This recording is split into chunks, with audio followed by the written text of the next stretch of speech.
moving train. In this we're all the same.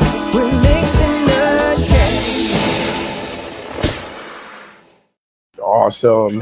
What's up, everyone? Good morning, good afternoon, good evening from wherever you're tuning in. This is Working It Out Across Generations. I'm Justin. And I'm Dr. Lynn. And we talk all things conflict, big and small, and discuss how they intersect with how we treat each other and how we go about our dynamics sharing this world together, right? And so we have a really, really cool topic today. I think it's very much a topic that people are talking about a lot and have been talking about a lot, definitely the past few years, right? And I think that, you know, as much as it's been in the headlines and a part of, conversations around education and all of these different things for the future, we think that there are better ways that we could be having this discussion. Yeah. So please, Dr. Lynn, let us know what we're talking about today. Hey, we are talking about gender roles and conflict.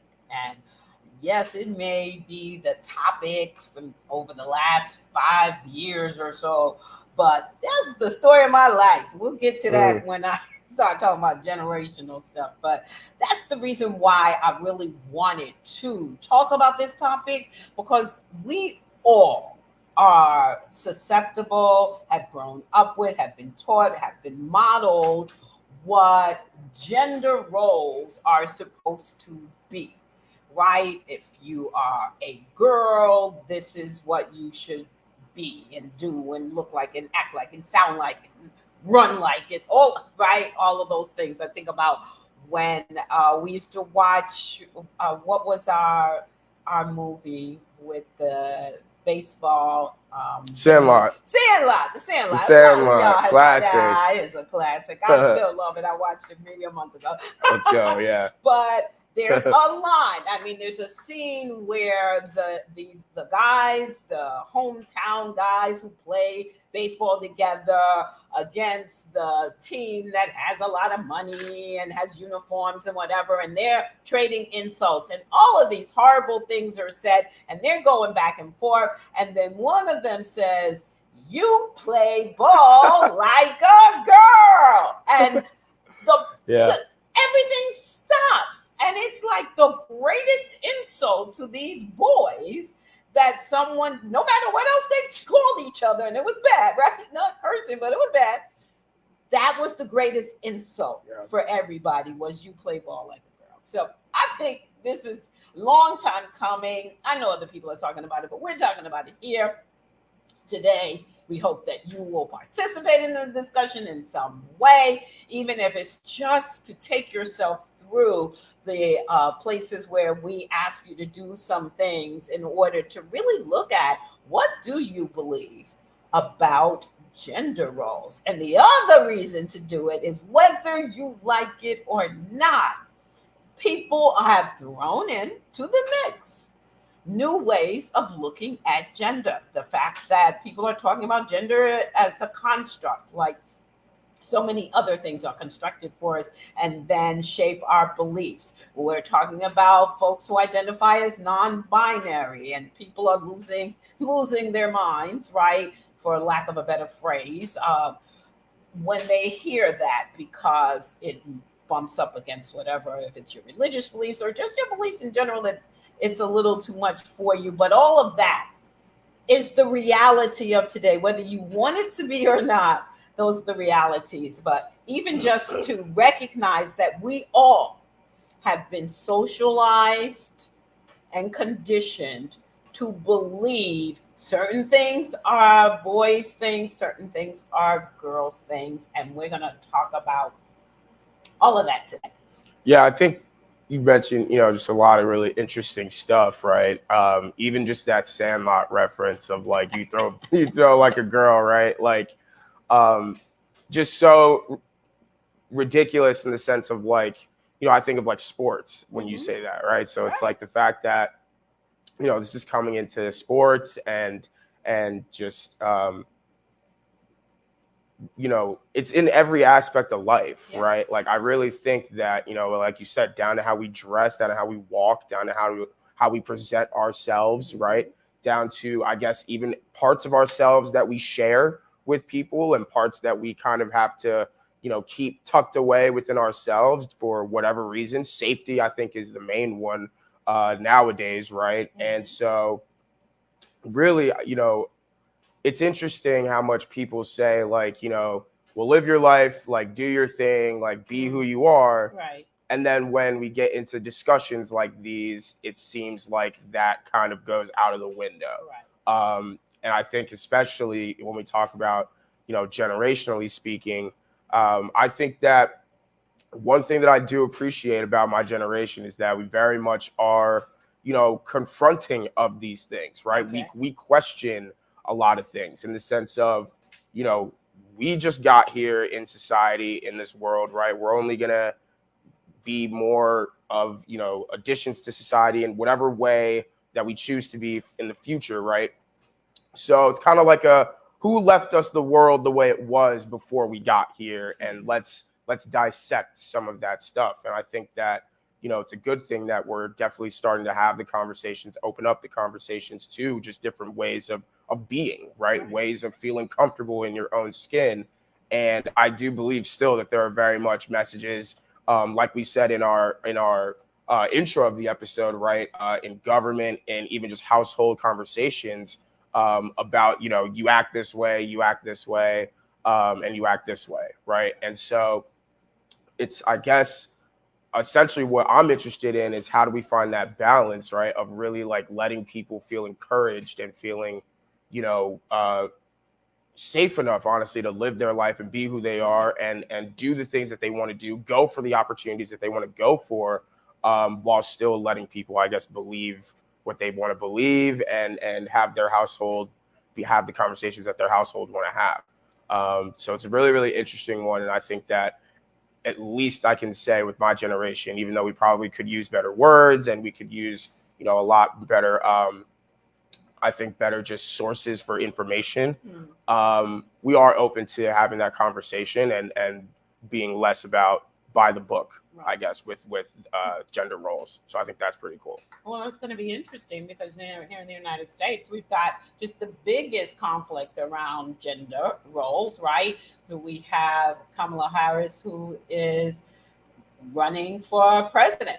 And while this came up before with Hillary Clinton and whether or not there should be a woman president or whether a woman can be capable, here we are again, still having that conversation for many people. And I know it's multi-layered. This is a woman of color, right? Black and Indian, and yes, but it's also the woman part when you're talking about running the country and running the United States of America, and whether or not that is really the model for this country. And if you think about it, where has it been modeled? Yes, it's been modeled in politics that you do have women in politics, but the highest office, right, that has not been modeled yet. And so it's coming up a lot in those conversations as well. And it's interesting to see how many people are actually open to it and running behind it. And I'm not advocating for anybody's political vote in one way or another. I'm just saying this is the conversation, and people are actually engaged in it in many ways. And your piece that you said about letting people live their lives, I mean, I think that if I think about the beliefs according to gender roles, it can create a lot of self-doubt too when you do things like look at people's hearts, right? And who are the emotional, right, beings that's supposed to be women, right? But when a man says they speak from their heart or they have a tender heart, then that's not attributed to being something in that particular role, right? Or even just the assumption that, all men are not just supposed to, put themselves in the line of fire to, protect and defend and all these different things, but to not feel while doing it, right? There is this notion that we're supposed to just be, it's so in our nature, it's so supposed to be our character that kind of like, screw the feelings part of it, do what needs to be done. And I think that while I agree with a good amount of that, I also agree with the fact that, you know, men are people too. And that in situations like that, when anyone's safety is genuinely at risk, I would imagine that anyone is feeling nervousness, at least anxiety, right, in those moments. And I think that, you know, just adding to that point, that's a great point of just, you know, who even gets to feel, right? Who even gets to be emotional, right? And what does that even really look like? How far can you go with that as a man while still being considered a man, right? So it's very interesting. Yeah. Even little boys that very interesting stuff. Yeah. Worse, right? Absolutely. Yep. And it most certainly, what I love about the movie Black Panther is the women warriors right there I mean, they were fierce. Yeah. And there's nothing to me exceptional about that, except that the example was shown. Not that they were who they were, but that, somebody's actually showing, right? That this is that the capabilities within the role of being a woman. And then I think about the fact that there's so much ability to judge today. People you don't even know. You're looking at strangers, celebrities who actually are strangers. I don't care how close you are to them, unless you have a personal relationship with them. They're strangers. You don't live their lives and live in their lives as a part of it. And there is so much judgment, I think, along gender lines when people start talking about other people. The fact that certain things bother you, whether it's non-binary, right, transgender, the fact that certain things bother you, but these folks are not in your life, talks about where we are as a society, in that we can peep into, have a window to everybody else's life because they put it out there. And then because of whatever beliefs we have, we judge whether or not along gender lines, this person conforms, right? Are they my idea of what this gender is supposed to be like? Because if they're not, then I have the right to say they're bothering me. How are they bothering you? You're living your life. If you're living your life and they're not doing anything to hinder your life, they're just living theirs. That is related to the beliefs that we have around gender and its roles.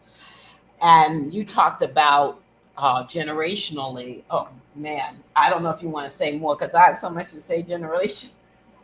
It's not even funny. But one thing that we talked about that I said I was going to bring up, I know that your dad and I, first of all, for me, I had great models in terms of what was supposedly gender roles, right?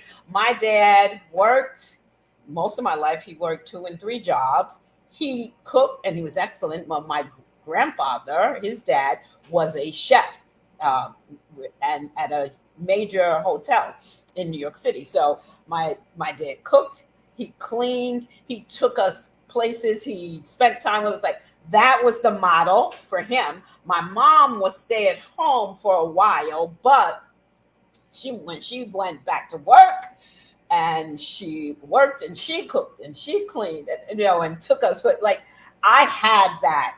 But interestingly enough, there were real examples of adding to my belief about what girls do and what girls don't do, because society's influences are pretty strong, even when you bring your children up with your influences and your beliefs, right?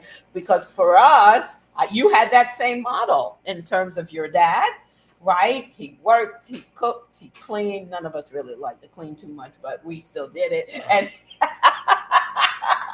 but you have that model. Same thing for me. I was fortunate that I worked for me, so my time was more flexible that I could spend with you and your brother.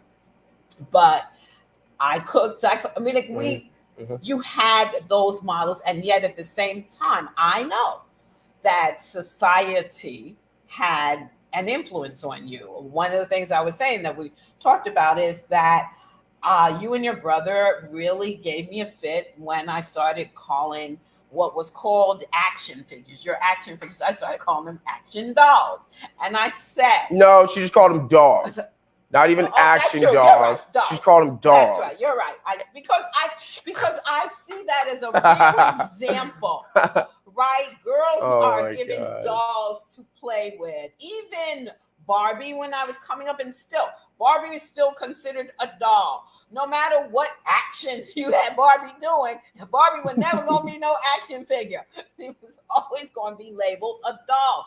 And for me, I was real insistent. I wanted y'all to understand that that's a label because you're playing essentially with a doll. But, you know, it was a great topic of conversation actually amongst other parents and children because, again, our beliefs, they're very strong. And when they get into us and get a hold of us, it is difficult to release beliefs that you feel like, hey, I don't really have, I don't think like that anymore. Or even if you think you've released something or haven't thought about it, it comes up. When I was growing up, I couldn't, girls wearing pants was like, and definitely wasn't gonna wear them to church. You grew up in church. But you also had to dress a certain way as a young lady, right? And the skirt definitely low, a low skirt, not above the knees. And I know that this is church stuff, but it was assigned to girls, to women, right? I didn't see women as preachers and pastors when I was growing up. That didn't happen either. So there are certain roles. And I know that I'm sure they'll take place for me in a lot of things. I'm grateful that I grew up in the arts world. So I grew up doing things like dance, and I saw a lot of men dancing, right? So you all didn't grow up with men don't dance, or it's not a form of exercise, or right? It's not really legitimate. It doesn't like build muscles or anything like that. You see men who dance, I mean, who really do dance. I'm not just talking about at parties. I'm talking about who study dance, right? They got plenty of muscles that, they're very strong.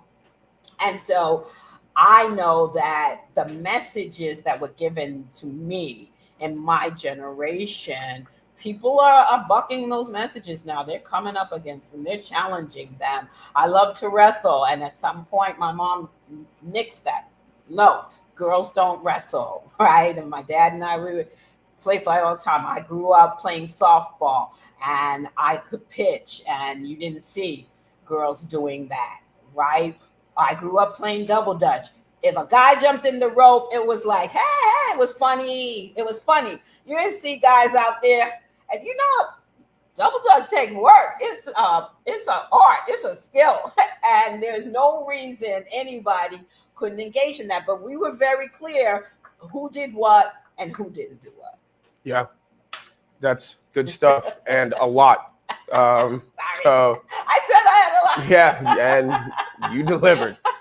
So let's get into just some areas in which our beliefs about assigned gender roles can cause some conflict. So I think one of the first areas that we've even touched on a little bit, household responsibilities, right?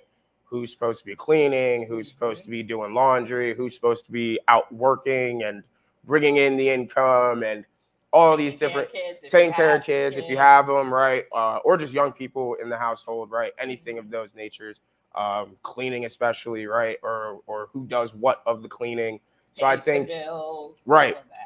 So I think all of these things, these are definitely like one of the first main areas in which you're going to see, honestly, different ways of being and ways of living, right? As you said, like you thought it was a great conversation starter for a lot of parents because it probably helped them realize, oh, wait, like, yeah, we've been living together, we've been doing this, but we haven't really talked about, like, this is what I have seen, or this is what I've envisioned. This is, the foundation that was laid for me, and this is why I act the way that I act, or I do the things that I do in this way. And I think that household responsibilities is certainly something, that at least should be touched on before, you move in together, before anything like that, because I think it'll speak a lot to, foundationally where we come from and culturally where we're trying to go. Yeah, and I think that that's a piece too, that the cultural piece in the household responsibilities. But I think it's really important to recognize that this is a conversation you need to have. Like, this is a conversation you could have on a date. I'm sorry, once you're dating and it's starting to turn serious, or even if it's not, just a like on the date, like at some point, yes, on the date, like on top of the conversation. What do you think? Are you a person who assigns things according to gender roles, right? What's your idea? All right, I right? see the vision of a man, of a yeah, woman. I see the right? vision. You might be cooking. I might be cooking. Right. I mean, I do think that's real. No, that's real. I don't think that we do this and we just go into these relationships with these expectations and never say anything until the person doesn't act the way that we have assigned them according to gender to act. And then it becomes a conflict because we've not had that conversation with them. Right. And no one's a mind reader. No one is, no one's a mind reader. So definitely communicate. I would say in certain situations around this, over communicate of like, this is really like where it comes from for me, where it lands, all of these different things. So that's dope. Yeah. Yeah. And Melissa, we see your comments. We're going to get to them because I can resonate strongly. Awesome. Next up, we've got the workplace. Workplace. I think this is very huge in the sense of, let alone how we think about, how people dress, how people show up in the workplace, right? Well, I think for me, like this really goes into, leadership. Who do we see as fit to lead when we think about leadership? Who do we envision is that person? What does that person look like? And I think that a lot of times for a lot of people in a lot of environments, men or a man is what people envision, right? Or people would put in those positions or that category. When in the reality, I think people are people. And if you have the leadership gene and the leadership qualities, then, you're fit to be up for that position, right? And yet, however, there's still this notion, even in 2024, of like, women don't wear this, like don't come in looking with that or stuff like that, right? Usually dress codes are directed toward women more. For sure. Right? For sure. And I just think, for it to be 2024 and like I'm hearing recently that there's still this thing around like makeup, like red lipstick or something with women. I don't know, women out there in the workforce, please let me know. There's something I heard recently about, don't come in with red lipstick or don't come in with a certain shade of lipstick because it'll give off whatever vibe that's not professional or something like that. Just all of these different things that are honestly pretty ridiculous. But I think the workforce is definitely somewhere where conflict will come up because, I think leadership is really where things will start to get chippy, right? Really about who's fit to lead, who has those qualities, and what does that person look like? And also who's acting like, right? What women we usually get, and I should also say for those of us who identify as women, right? We usually get the too aggressive, right? Bossy. When I've heard even crazy a little bit of just like a woman who knows like, they could speak back to something and like, challenge something. Like I've even heard, oh, this woman's a little crazy. And it's like, where does where does crazy as the word for you come from? Right. I think those are the questions that are important. Yeah. You got to think in your mind, right? Of what are my beliefs? Where's this coming from? Why am I attributing this as this particular gender role assignment? What is that about for me? And where did it come from? This piece about the boss, still today, especially if you're talking about corporate, and I know that the number is certainly substantiated, but even when many of us think of a boss, we are still assign that to a male, right? Role. When I was growing up, there was this I don't know whether it's a joke, a riddle, I don't know what it is, but in any case, the short of it is a father and son in the car accident. The father dies, the son gets wheeled into surgery, and the surgeon looks at him and says, I can't operate on him. This is my son. I cannot tell you so that how many people were like, well, how could that be? The father is dead.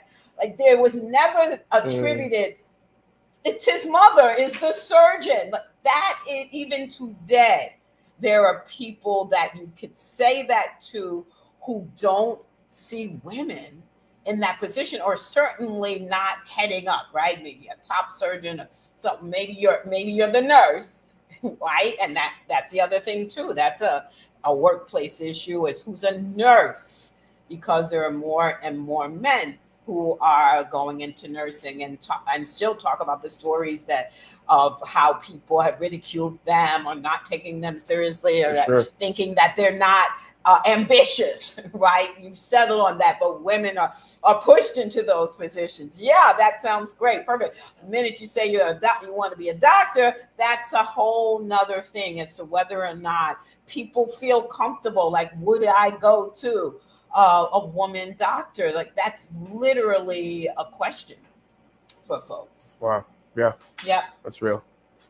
Lastly, appearance and dress, right? I think that, just what you're wearing, what you step out into the world looking like, I think that people very much have, opened up their expressions of through their, clothing, and through, just all these different things, showing who they are and all these different things. But people do have a problem with that. I don't know why they do, but certainly even just when it comes to, like a man wearing nail polish, right? There's this kid that just got drafted from Duke, Jared McCain, who actually just got a deal with Sally Hansen. Yeah, I believe it is. Sally Hansen's major, right? Way back in my generation. Major, and it's huge because he was, wearing nails and painting his nails for a couple of years before that, a few years before that, and from jump, I mean, in game and all that stuff. Again, he'll give you 25, and people will still ridicule him. But if people in comment sections, or even I'm pretty sure in news articles, have just kind of like ridiculed the kid for like, oh, well, what's this about? Why is he wearing his nails and all these different things? And then it just goes to show a deal with Sally Hansen in the future. Not only that being yourself pays off, right, but not listening to anyone else and really, living your truth pays off in the end as well, right? So I think there's so many different layers. I know that for just like one of them that really, really comes to across my mind, and it's still being talked about out there right now. But appearance and dress has always been a way that people have felt a way to express themselves, right? And I think that when we start putting judgments around that, putting barriers and boundaries around that with people, you're taking away part of their right to expression and safety in their own comfort of their own skin. So yeah, well, something to think about. You do things like, well, that person is effeminate, that man, right? As a feminine, or what's feminine, what's masculine, in terms of looks, right? Pantsuits, or never wanting to wear a dress, or being told that you have to wear a dress as a woman, or not, you're not seen as a real woman, it's not feminine. And people don't understand that people are going to be comfortable when we talk about appearance, or looks like a girl with the long hair, right? Whether or not you can actually look like a boy with long hair, just who you are. I'm telling you, people are being who they are. I know someone, brilliant woman. I am sorry, Erica, I do not know your last name, but Erica wears a full beard. And that people just really, one of the things I love about what she says, though, is that it opens up so much conversation, especially with kids, young people who really aren't used to associating a full beard with a woman who's choosing to do it. And in fact, we are sold so many products to make sure we don't have hair, but excess hair anywhere, because that is not considered to be the appearance of a woman. And this one is really strong. Makeup, who wears makeup, who shouldn't, all of those things we think about. And if you think they don't influence you, they actually do influence you, which is why we're talking about it, because anything that influences you that you don't have conversations with people who you're in relationship with is bound to cause conflict, because the odds are you're not seeing it in the same way, even in same-sex relationships, right? It doesn't mean because you're same-sex that you see it the same way, that you too were not affected by gender constructs and beliefs. Of course, we all grow up with them, but we're not talking as much about them. Even when we feel like we're stepping outside of them, we don't recognize their influence. So I like this one too.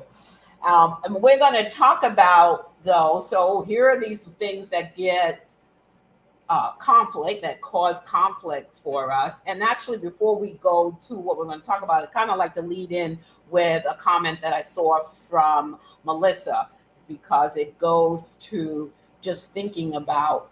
So this makes me think about a childhood friend who loved to ride mini bikes. She was referred to as boyish, right? Instead of a girl who loves mini bikes. And that the phrase was big. I see you also talked about the phrase tomboy. Oh my goodness, that was big when I was growing. Is it still something you hear now? Do people use that now? Not really. It's way more the like masculine or feminine, right? But tomboy, like not really. No. Yeah. Well, that was huge with me growing up, and it wasn't really a compliment. Although I have to be honest, no, it wasn't. I took it as one. Yeah. I liked to have that quality. I didn't feel like I should be limited to what people thought I should do and act and be like as a girl. I liked that quality. I liked running and getting dirty, and like I love that kind of stuff. So when people call me a tomboy, I wore it as a badge of honor, but I did know that they didn't mean it. They didn't mean it as one. Yeah, for sure. Well, that's a nice lead into what we want to give you: 3 tools necessary for approaching these conversations. If you're going to really look at this for yourself, you need to have some tools to do that, so that you can lessen the conflict or engage in conflict more productively. And the first one is self-reflection. You got to know why this is coming up for you. What is it that you believe, and why do you even believe that? Who taught you that? And is it still current for you in 2 ways? 1, is it currently something you believe? 2, is it currently something that is causing conflict, that's coming up for you regularly, and you're standing in it, you're stuck in it, and you're not moving from it because for whatever reason, it is something that you resonate with, right? That you strongly believe in. Yeah, for sure. I think it just comes down to, the more you have a better understanding of you and why you do the things you do and how you show up in the world, it helps you just with that synergy, that connection within yourself of how you show up in the world and the things that you put out. Really understanding, why do I dress the way that I dress? Why do I like the things that I like, right? Like these are pretty fundamental questions that I think a lot of us do ask ourselves when it comes to, just any form of conversation or topic, right? But I definitely think for this one, as we've seen, people definitely want to tell people what to do or tell people what to think and tell people this is the way to be, right? Without a lot of really looking in the mirror and saying, what is this for me? I think we break that cycle by really doing the work. And doing the work is sitting with yourself and asking yourself some of those questions, and leads into the next thing, which is patience. I think you're going to need a lot of patience if you're going to approach these conversations. If you're going to be in these conversations and let's say you've already been opened up to a new way of thinking, a new way of being, right? Understanding that with that new thing, right, it's going to take time for it to become a new part of your culture, a new part of the way you live your life. So I think that patience with yourself, patience with other people, understanding that even though your experience is not the same as others, and you may not understand certain things that are being said, shown to you, whatever, that it's worth the opportunity of giving it patience to understand, and not looking at that difference like it's something that is a denominator to, you know, remove you from seeing that person as human, who's had a different experience. So patience for sure. I think we need a lot more patience with ourselves, but definitely more patience with other people, and we achieve that by starting at our own doorstep. Well, I think that that's what I do like about people who are pushing the gender roles is that they give us the opportunity to really apply patience. Wow, how did that hit me? What do I really think about that? And what does that say about me? What does that say about them? And am I still like I'm thinking about Brittany Griner, right? Who I don't know if you saw just recently was interviewed, and because she and her wife had a girl, a boy. I'm sorry, they had a baby. No. They had a baby. All right. How would I any know? Case, I thought you might have seen it, but in any case, the person that interviewed Brittany said, "Oh, something about so you want them to call you mom? Like, is it mom or mommy?" And she said, "Pops, or pop." And I said, "Oh, that had to be a show-stopping Really? moment." Yes, it had to be a show-stopping moment. I bet I would love to have seen what everybody watching's face was, not the interviewer. Is what were people outside thinking at? And I'm saying to myself, well, if it doesn't resonate with you, that's such a great place to self-reflect. Like, why? What is that? If she had said something else, right? Mom. There's a lot of different things that people want to be called, but because she bucked up against the gender assignment piece, I bet there were a lot of things coming up for a lot of people. And if we are going to be able to be in relationship with one another, because I believe that we are here for community, not just the folks that are in close proximity, but as a world community, right? As a national community, as a city, all of those things, neighborhood, community, we are here for that. We are going to have to exercise patience with one another. Awesome. And this one's yours, so. Yeah. We go into listening, most of us, with the intent of interrupting when we want to get our point across. And with so much distraction today, most of us are faking listening because we're doing all other things. And I catch myself and I say, this is the work that I do. And I'm catching myself texting or something saying, but I am listening, right? But truly, I need to go back to, and I ask us to really live by the rule of you can't do two things at once if one of them is listening. And that is because we need to listen for understanding.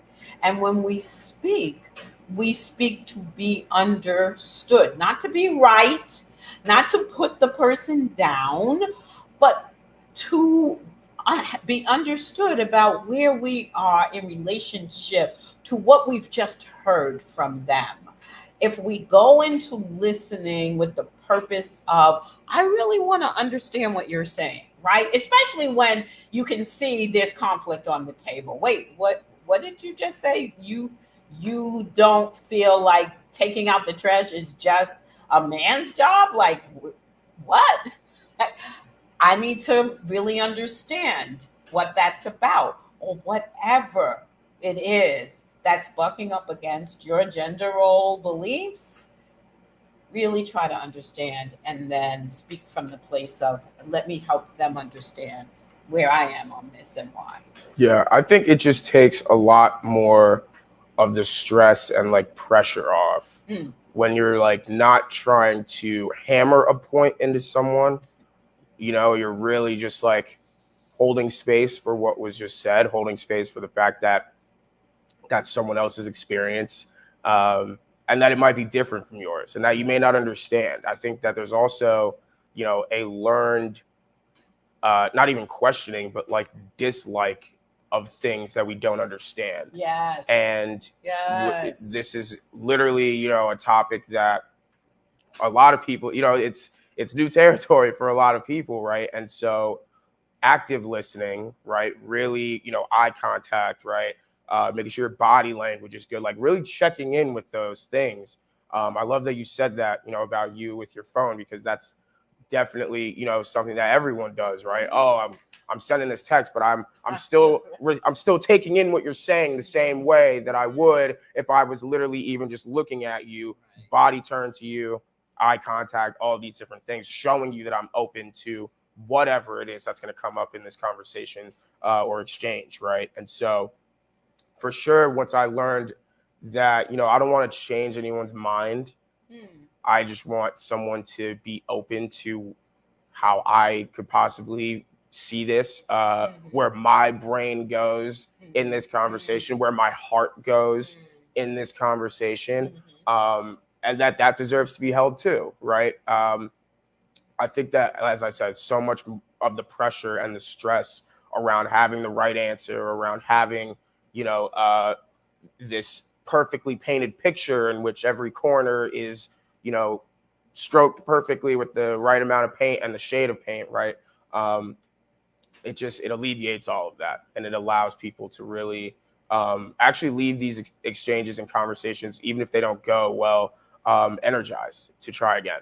Yeah. So I think that active listening is definitely one of the hardest things that we've seen in working with people in conflict resolution, for people to do, in the sense of, you know, the listening up until the point of wanting to interrupt, right? I think we all are guilty of that. We all do that, right? But it's about being able to check that and find that in yourself and say, you know, that's not going to help this moment, right, for me or this other person.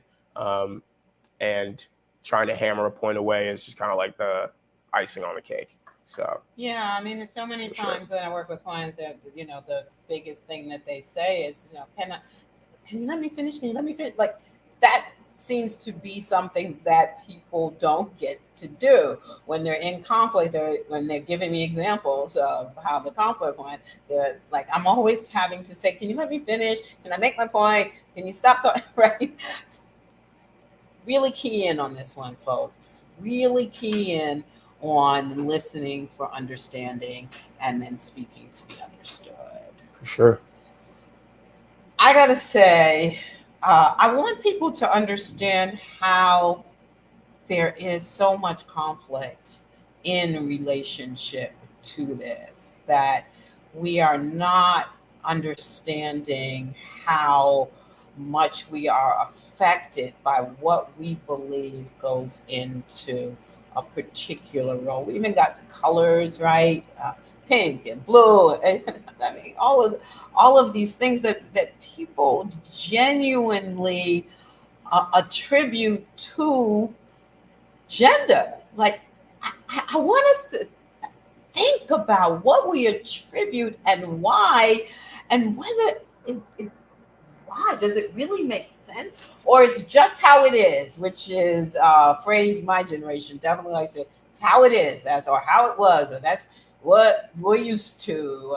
I don't know anything else, or anything. All of those things. It's time to know. It's time to be open to what other people are doing, and ways that people are challenging our notions and our ideas about gender. And the way to do that is to really have that good conversation with the people who you interact with regularly enough for this to be something that you're having conflict over. Absolutely. I think curiosity is a good thing. So if even if you aren't open to everything, right, just being in the room and staying in the room, right? Staying curious enough to, you know, investigate why you want to leave so bad, that environment or whatever it is, right? All these different things. I think that just questioning and curiosity is just such a good thing, and something that needs to be celebrated more than, you know, told not to do, I guess, right? Kind of like punished or whatever. So stay curious, you know, and people, you know, have really lived interesting lives and have interesting, you know, experiences on this shared soil that we're all walking. And so that's something to be celebrated always. I always think that's something to be celebrated. So Yeah, awesome. and be who you are. Be you. And I love to stay curious. Be curious. Stay curious, because we all think our way is the right way.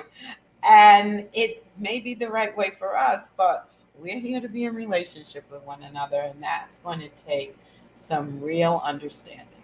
Yeah, that's good stuff. So you know where to find us. You can find us at Working It Out Across Generations, e360tv.com, Roku, Amazon Fire, Apple TV. We've got some more licenses on the way. And watch us on the big screen. Watch us on your big screen. Big screen, of course. Facebook, Working It Out TV show. YouTube, Working It Out Across Generations. Like, subscribe. Absolutely. Really do follow, because we appreciate that you tune in. We got folks who tune in regularly all over the world. We appreciate that you take the time to delve into the world of conflict with us, because we all have conflict. It doesn't escape us, no matter how much we want it to escape us. But it's truly about, how do we use good skills to have good conversations, to be able to engage in conflict and resolve it in productive ways? Absolutely. As we all say, every like, every share, every follow, that means the world. Conflict is here to teach you something about yourselves. Go out there and find out what it is. This is Working It Out Across Generations. I'm Justin. And I am Dr. Lynne, and we are going to see you next week with another great topic. See you soon.